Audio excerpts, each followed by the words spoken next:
episode 2 of Sharing the Brain. I'm Steve Magadance. And I'm Stu Guthrie, and Steve counts a little differently than I do. I count this as episode 102, so, Okay. you know. But hey, I am excited. At the end of our first podcast, I guess I'll go ahead and be conformist and say we only had one episode.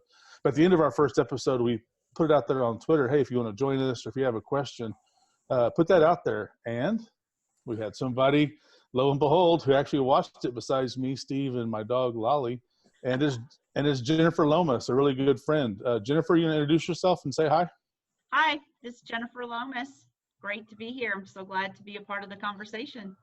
Excellent. Yeah, welcome, Jennifer. And Jennifer, actually, she threw out a tweet to us because we also asked for some input on content. And Jennifer, you want to tell us a little bit about what you brought to the table in terms of what you're interested maybe in talking more about? Yeah, absolutely. I'm really interested in wanting to expand and learn more about hiring, and not hiring necessarily for a specific position in your organization, but how do you match your hiring practices to the culture that you have at your school so that your candidates really have a good sense of who you are as a school, what might be expected of them, and are they a good fit for that culture? Are their deeply held beliefs in line with our deeply held beliefs? Yeah, I think it's a great question. And as soon as you brought it up, I was in the process of hiring some people as well. And I have to fight myself from talking a little too much about my school, because I kind of like to do that. I like to talk about the good things we're doing. But after you asked that question, I thought, well, how else are we going to share with them our beliefs and our culture if we don't talk about our own school? I know we use a script and we want to keep the questions the same for everybody, but I'm going to make it a point to be a little bit more specific about sharing my culture.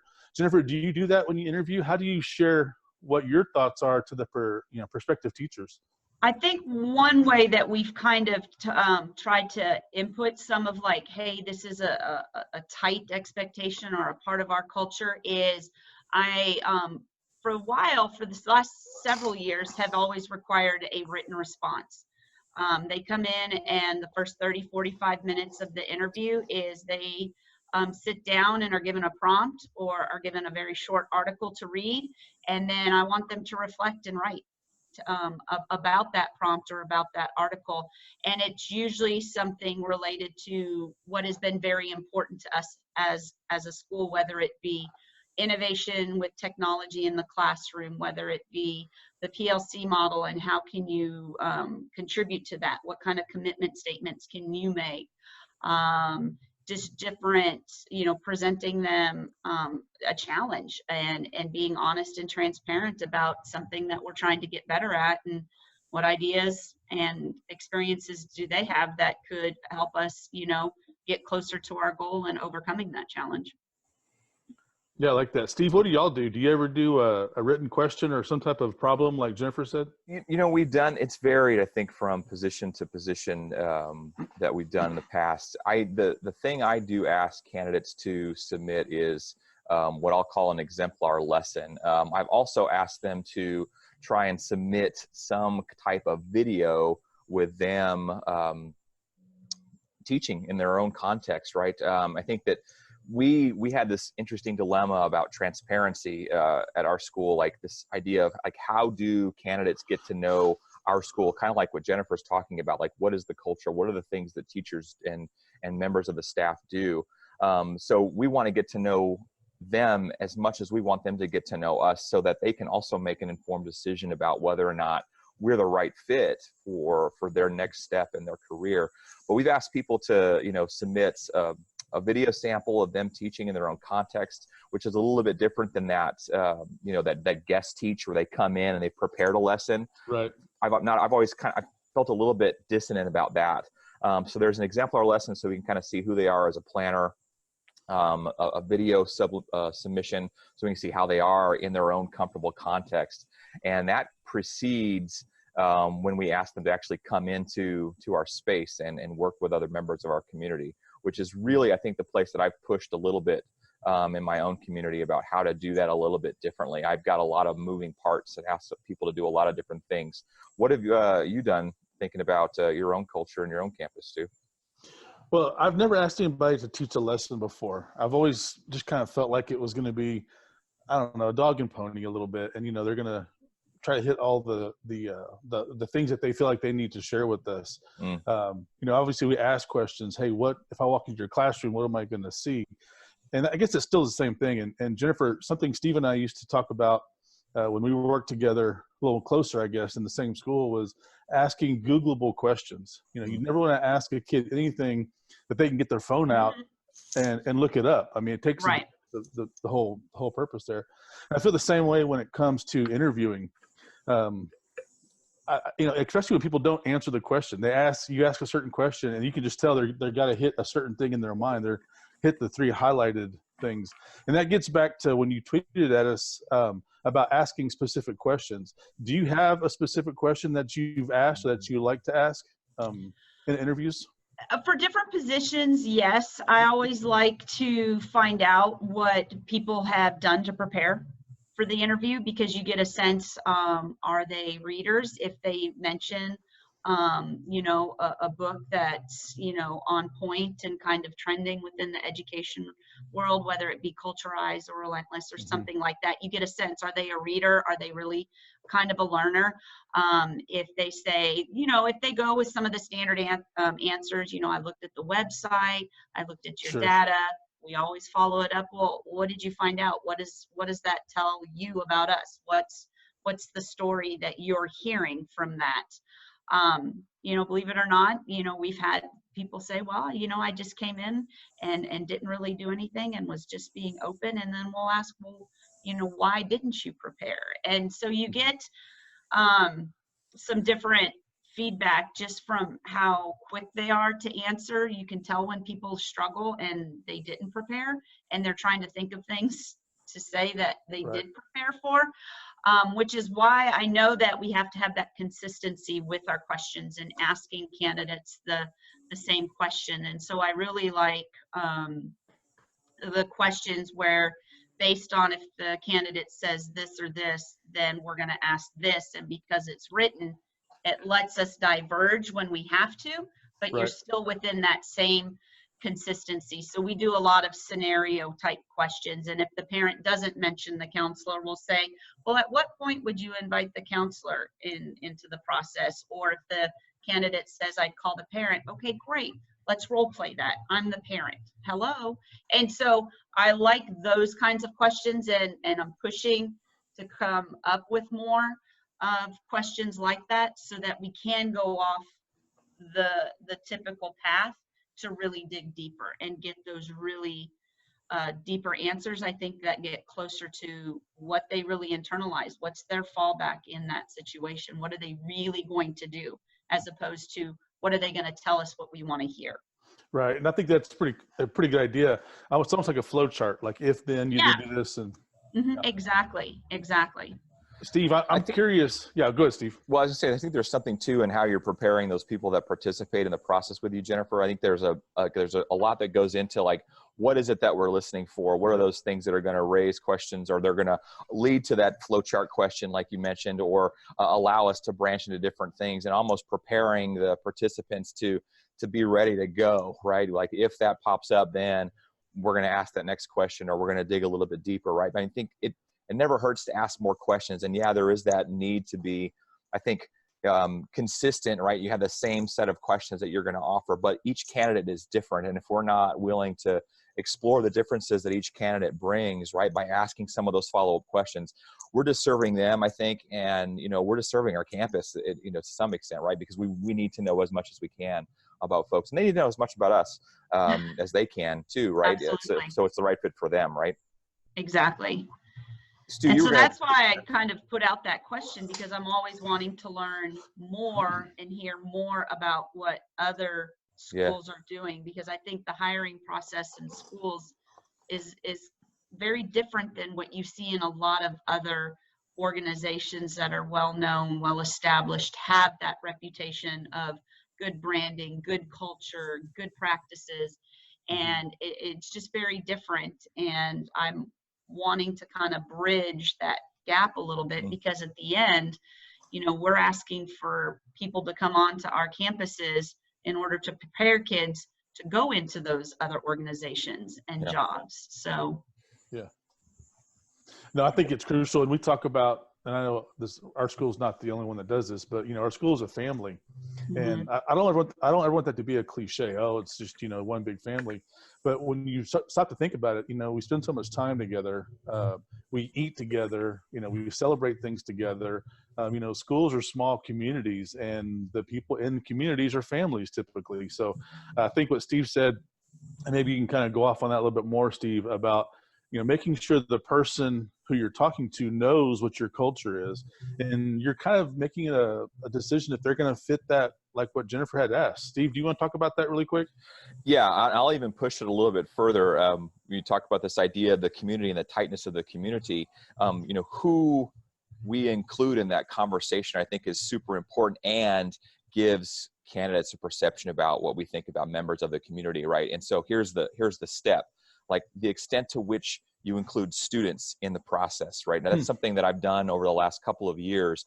And, there was a lot of just, I think, not consternation, but a lot of thinking around how and what. And the first permutations of how we did it probably weren't as successful as the later ones, but I wanted to somehow put candidates in front of students in an authentic way. And in getting back to the culture piece, like when I was able to boil down some of the big pieces of school culture that exist in our community, I got kids talking to candidates about those components of culture. And that allowed two things. It allowed, one, the candidates to see that, kids are front and center, in our process and in our thinking and in our whole mindset of the school. And it allowed us to see how candidates interact with students, which was a really cool, residual benefit, right? So as I had professionals participating in the process, we're watching and participating in conversations with them as they're having conversations with kids. And then kids are giving us feedback on their own perceptions about how the candidates participated. And the other thing I'll throw out there is that I didn't have just one candidate at a time. I had multiple candidates in at the same time participating with kids. I also had multiple candidates in the same time participating with professionals in professional work, right? So you mentioned before, Jennifer, when we were talking ahead of this, like, having a conversation with, the candidates presenting something to you guys as a committee.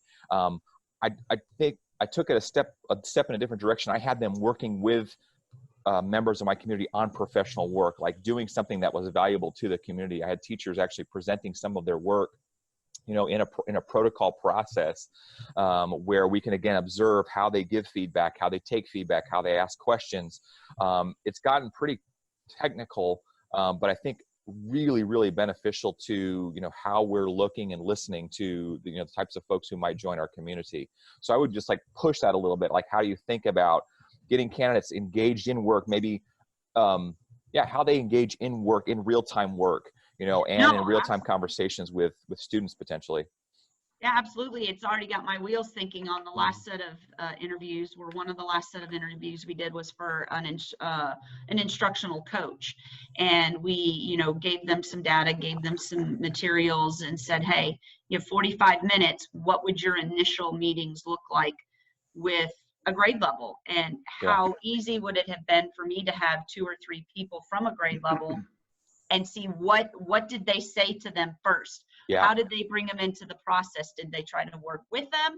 Did they try to take over? And so I'm already thinking, if that position comes up and I have to hire again, I'm definitely going to go that route. Instead of having them prepare something in isolation, I'm going to put 2 or 3 staff members in there with them, and then have those staff members give me feedback about what was their leadership style, what was their collaboration style, what questions did they ask you, did they even ask you any questions? So I love that idea. I think that's great. And it ends up being valuable to the campus anyway, because you get some feedback, an extra set of eyes to look at the data, right, that you present, or the work that's being presented. I think that's a phenomenal idea.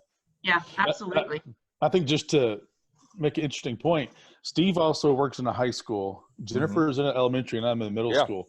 When you talk about bringing kids into the interview process, I think that would be awesome from a middle school perspective, because we know, middle school kids it's a great time, but they're very open. They don't really have a really good filter. And I'm sure elementary is probably going to be really similar. Jennifer, what do you think about bringing some of your elementary students into that process? How do you see that happening? It's intriguing. It really is. I definitely would want to meet with kids and say, what is it that you want in a classroom teacher? How would we know if someone was going to do that? What questions would you like to ask them? And I would really want to work with them and help generate those questions. And then for those kids who are comfortable and competent and want to, I would definitely could see them being a part of the interview process.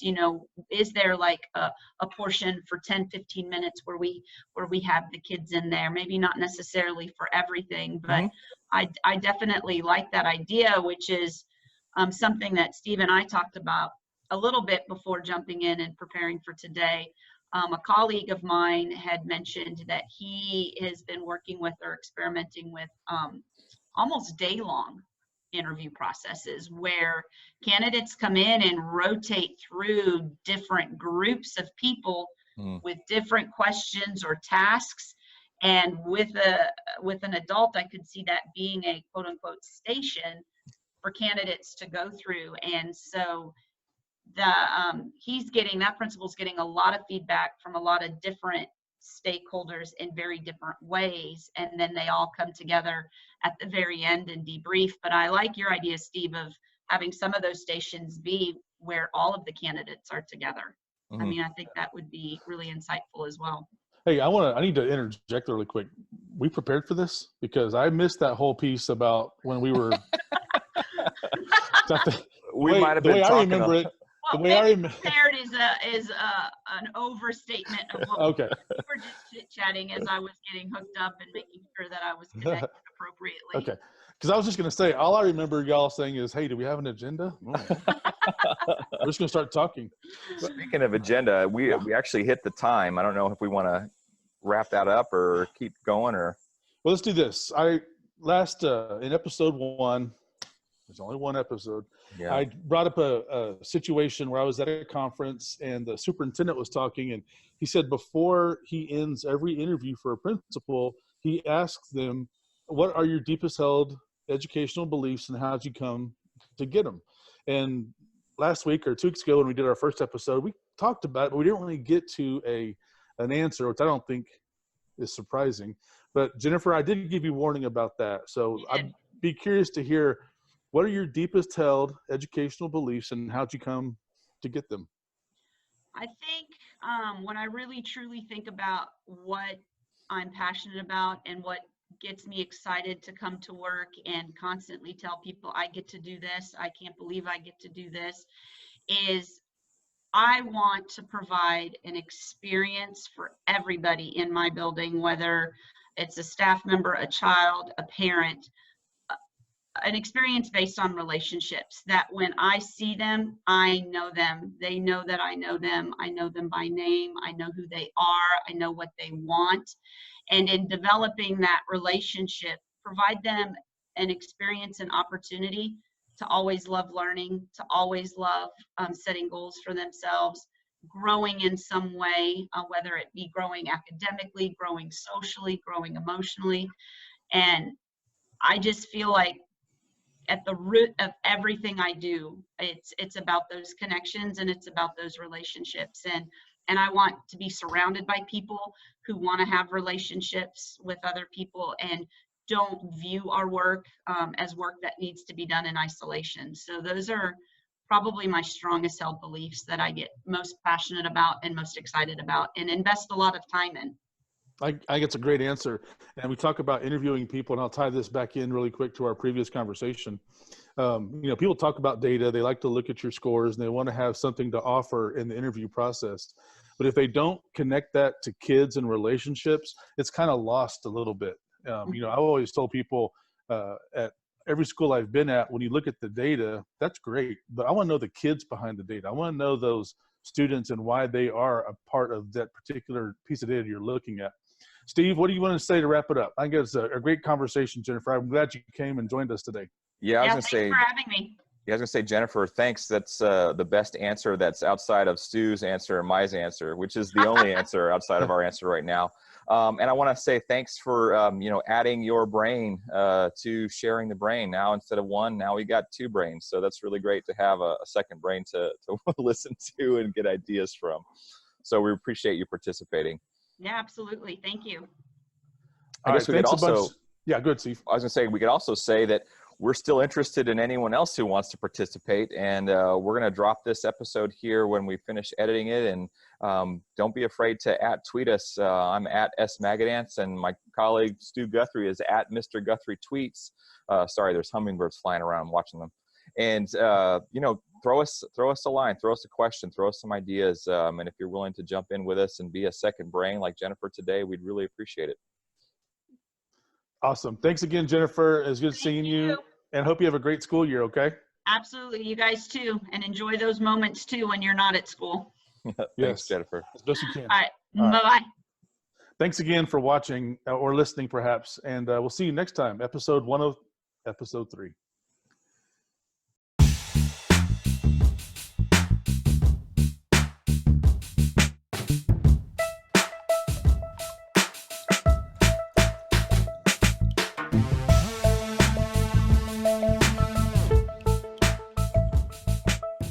We're on, ladies and gentlemen.